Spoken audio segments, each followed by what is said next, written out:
The social hierarchies presented further obstacles. Their efforts to be humble and respectful were sometimes met with suspicion, as their attire and behavior seemed to mark them as outsiders. They tried to conceal their time machine, but the sheer size and unusual construction made it difficult to hide, occasionally causing fear and intrigue. They learned to adapt, to respect the established social order, and to approach interactions with humility and patience. One day, Cole found himself at the edge of the village, contemplating the sprawling fields and vineyards. He considered the paradox of their situation. They had fled a future ravaged by conflict and environmental collapse, only to find themselves in a past of its own struggles. Yet, in this past, there was a resilience, a simple beauty that transcended the hardships. They had come seeking refuge, but they found something far more profound, a deeper understanding of the human spirit. Their mission had changed. It wasn't simply about surviving. It was about understanding, learning, and respecting the richness and complexity of the human experience, both in their own time and in the past. They were no longer simply time travelers, they were cultural anthropologists, historians, and ultimately, students of humanity. The villagers, in turn, were learning about their world. The stories they shared about technology, about a future ravaged by conflict and environmental collapse, evoked both curiosity and fear.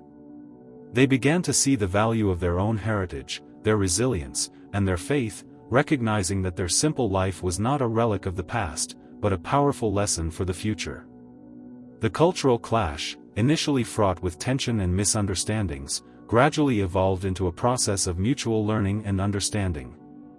They discovered a common ground, a shared humanity that transcended the temporal and cultural barriers that separated them.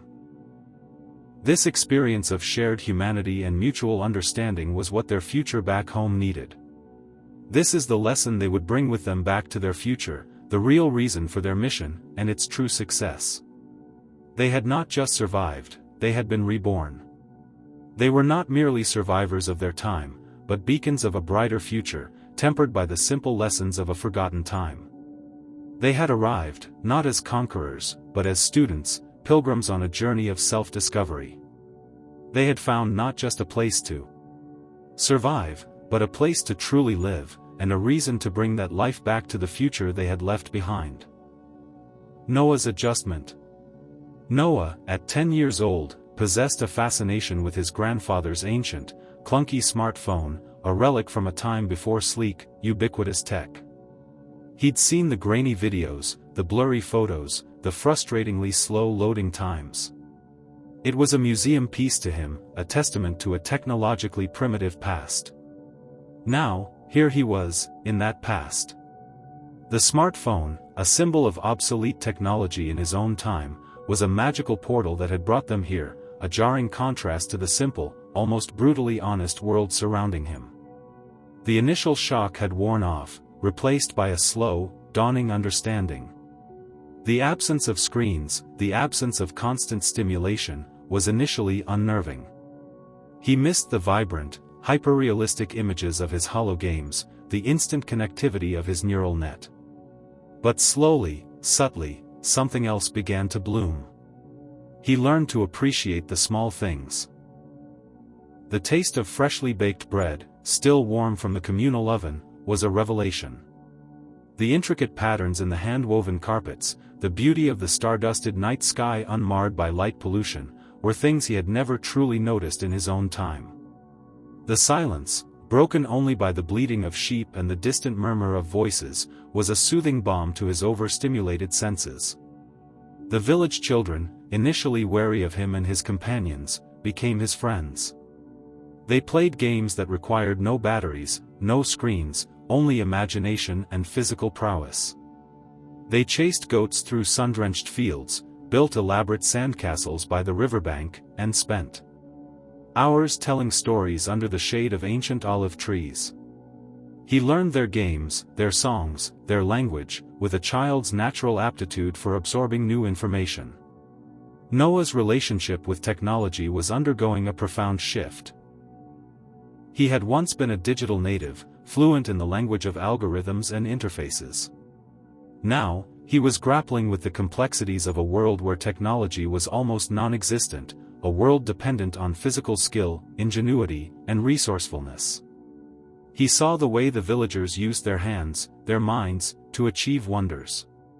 He saw the intricate water management system, the ingenious irrigation techniques, the meticulously crafted tools.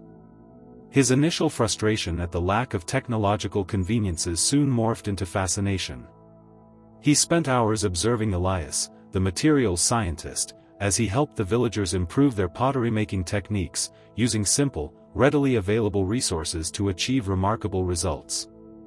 He realized that technology wasn't simply about gadgets and screens, it was about understanding the world and finding innovative solutions to everyday problems. The time machine, their ticket home, loomed large in his imagination. But it wasn't the return to technology that he craved. It was the return to his family, to the life he had left behind. Yet, this experience, this profound immersion in a world so different from his own, was changing him. He was learning the value of community, the importance of faith, the resilience of the human spirit. His journey was a paradox. He had arrived in a simpler time, a time supposedly devoid of the technological marvels of his future. Yet he found profound complexity in the simplicity, an intricate web of relationships, beliefs, and customs far richer and more nuanced than he had ever imagined. He had come searching for a way home, but he was also discovering who he was, and who he could become. He wasn't just returning home, he was bringing a part of this past, of this newfound understanding, back with him to the future. He was becoming the bridge between two worlds, a testament to the enduring power of the human spirit in both its technological and its most simple forms. He would not only survive, but he would transform. Whispers of prophecy. The village elder, a woman named Elara with eyes that held the wisdom of centuries, beckoned Noah closer. The midday sun cast long shadows across the dusty courtyard as she spoke, her voice low and resonant, a counterpoint to the rhythmic clang of the blacksmith's hammer in the distance. She spoke of prophecies, of a chosen one, a savior foretold in ancient texts Noah, raised on data streams and algorithms, initially dismissed as quaint folklore. The whispers have grown louder, child, Elara said, her gaze piercing. The time draws near. Noah, accustomed to the sterile precision of scientific language, found himself grappling with the ambiguity of her words. Whispers? Of what? He asked, his voice barely above a whisper. Elara gestured towards the ancient olive tree at the center of the village, its gnarled branches reaching towards the heavens like supplicating arms. Of the Anointed One, she explained, the one prophesied to bring peace and prosperity to our land. The scrolls speak of signs, of miracles, of a new dawn. He listened, intrigued despite his inherent skepticism. The villagers, their faces etched with a mixture of hope and anxiety, spoke of similar prophecies in hushed tones. Their faith was not an abstract concept, but the very foundation of their lives, woven into the rhythm of their days, their work, their celebrations. It wasn't something they intellectually analyzed, but something they lived and breathed. This was faith untainted by the complexities and distractions of advanced technology. It was a pure, unadulterated belief, a raw and powerful force that bound the community together. Cole, ever the scientist, found himself struggling to reconcile this fervent faith with his own rational, evidence-based worldview. He'd been raised in a society that valued logic, reason, and empirical evidence above all else. Religious belief, to him, was a relic of the past, a sentimental attachment to outdated explanations for the world. Yet, here he was, witnessing a community completely immersed in faith, their lives shaped by it in profound ways. The villagers' narratives were filled with symbolic language and metaphorical interpretations, language utterly foreign to his technologically saturated upbringing. He found himself constantly translating and interpreting, not just the words themselves, but the cultural context, the emotional undercurrents, the weight of centuries of tradition.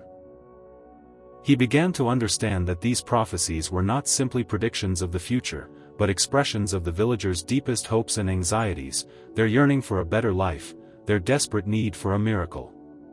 The prophecies, meticulously documented across generations, detailed signs and wonders that accompanied the arrival of the Messiah: a star in the east, a miraculous harvest, a healing of the sick.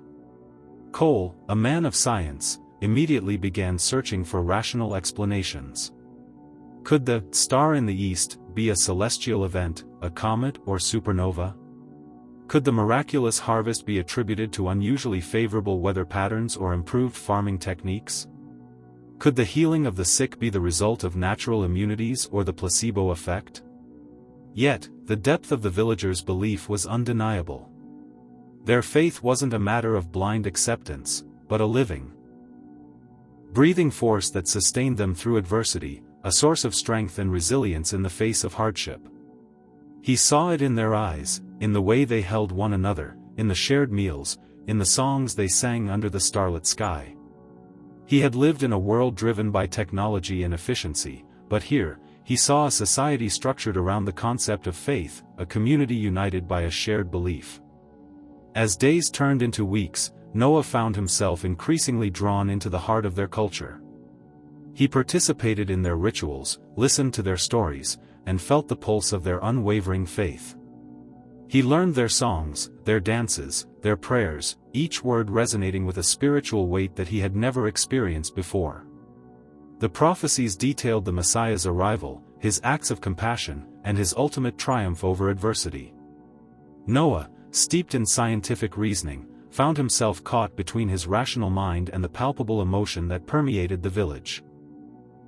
He couldn't simply dismiss their beliefs as superstition, because he was witness to the very real impact this shared faith had on the lives of the villagers. It provided them with a sense of purpose, a framework for understanding the world, and an enduring source of hope.